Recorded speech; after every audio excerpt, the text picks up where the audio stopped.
Regarding Durga Puja এটা নিয়ে আমি এখনো আলোচনা শুরু করিনি। আলোচনা আমি করব। তথ্য সংস্কৃতি দপ্তরের দায়িত্ব আমার হাতেই আছে, আমার সঙ্গে একজন রাষ্ট্রমন্ত্রী আছেন। আমি এটা সাংস্কৃতিক দপ্তরের মধ্যে পড়ে, আমি নিশ্চয়ই আলাপ আলোচনা করব। আমি একটা কথা শুধু বলবো, ওই সামান্য সরকারি অর্থ যাদের প্রয়োজন নেই আমার মনে হয় তাদের দেওয়ারও দরকার নেই। আর যারা এই অর্থের জন্য পুজো করতে পারেন না বা পারবেন না তাদের পাশেই সরকার থাকবে। পুজো হবে, আরো বেশি সংখ্যায় হবে।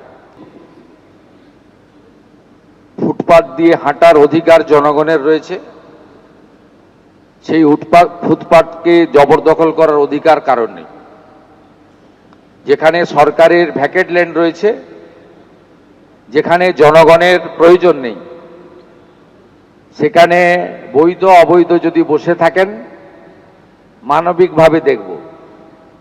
কলকাতার বড় বড় চওড়া রাস্তা, জনগণকে হাঁটার জন্য ফুটপাত, এটা কারো হাতে দেওয়ার অধিকার আমাকে কেউ দেয়নি।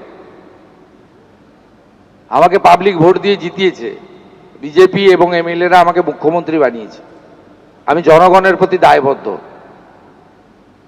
আপনার জনগণের স্বার্থ যেখানে যুক্ত রয়েছে সেই স্বার্থ সর্বাধিক অগ্রাধিকার পাবে।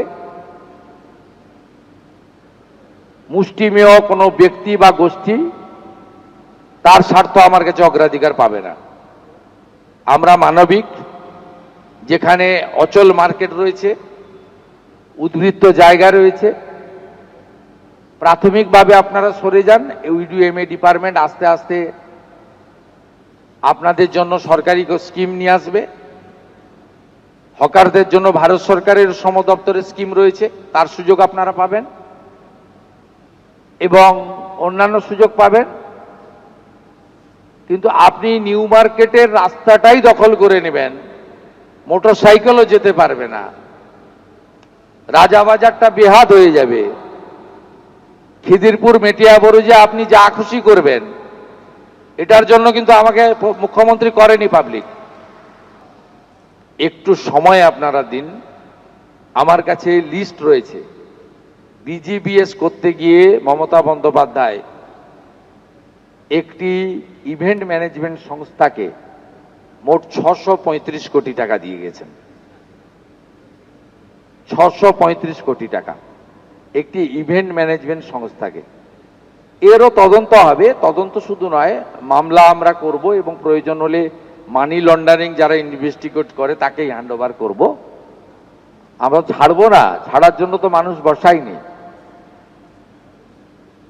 পুষ্পাদের হালত তো দেখতেই পাই। এবিপি আনন্দ, এগিয়ে থাকে, এগিয়ে রাখে।